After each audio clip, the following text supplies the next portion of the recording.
Assalamualaikum warahmatullahi wabarakatuh. Nama saya Sarah Marta Ayuba, NIM 20410502096. Dari kelas ES3, Program Studi Ekonomi Syariah, Fakultas Ekonomi dan Bisnis Islam. Di sini saya akan menanggapi video dari Bapak Dr. Abdul Wadud Nafis, LCMEI, dengan judul Ekonomi Tertutup Tanpa Kebijakan Pemerintah, atau disebut dengan ekonomi dua sektor.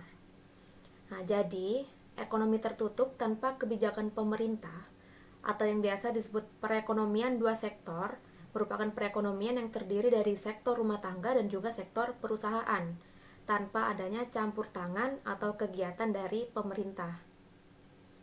Jadi yang pertama, baik pemungutan pajak, kedua pemberian transfer maupun pengeluaran konsumsi pemerintah, dan tidak ada perdagangan dengan negara lain. Nah, maka dari itu disebut dengan ekonomi tertutup. Untuk diagram aliran dua sektor bisa kita lihat di sebelah sini. Jadi aliran dua sektor ini terdapat rumah tangga produsen dan juga rumah tangga konsumen.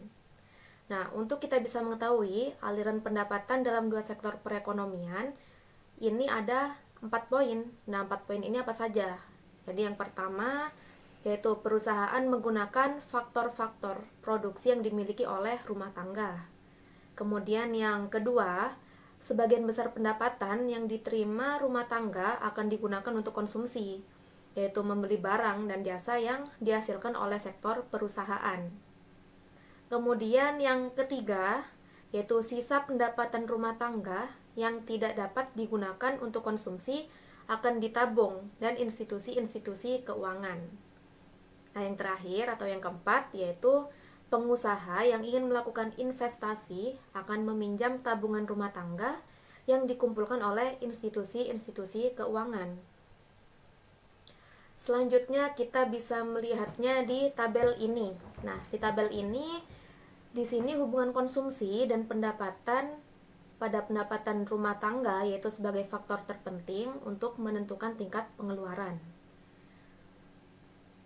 Di tabel ini menunjukkan hubungan antara disposable income dengan pengeluaran konsumsi dan tabungan rumah tangga. Selanjutnya, sektor perusahaan menggunakan faktor-faktor produksi yang dimiliki oleh rumah tangga. Faktor-faktor tersebut memperoleh pendapatan berupa gaji, upah, sewa, bunga, dan juga untung. Nah, sebagian besar pendapatan yang diterima rumah tangga akan digunakan untuk konsumsi, yaitu membeli barang-barang, jasa yang dihasilkan oleh sektor perusahaan. Perekonomian tertutup bisa juga disebut dengan perekonomian sederhana. Nah, kenapa begitu? Karena perekonomian dua sektor ini terdiri dari pengeluaran yang dilakukan rumah tangga konsumen yang biasanya disebut dengan consumption. Nah, dan pengeluaran yang dilakukan rumah tangga produsen yang disebut dengan investment. Perbedaan antara tabungan dan juga investasi yaitu tabungan merupakan bagian dari pendapatan yang tidak digunakan untuk konsumsi. Nah, investasi merupakan pengeluaran yang ditujukan untuk meningkatkan atau mempertahankan stok barang modal atau capital stock yang terdiri dari pabrik, mesin, kantor, dan produk-produk tahan lama lainnya yang digunakan dalam proses produksi. Selanjutnya yaitu kita membahas faktor-faktor yang meningkatkan tingkat konsumsi dan juga tabungan. Nah, ada 8 poin, yaitu yang pertama ada kekayaan yang telah terkumpul, kemudian yang kedua ada suku bunga, yang ketiga ada sikap berhemat, yang keempat ada keadaan perekonomian, yang kelima ada distribusi pendapatan, kemudian yang keenam ada tersedia dan tidaknya dana pensiun yang cukup.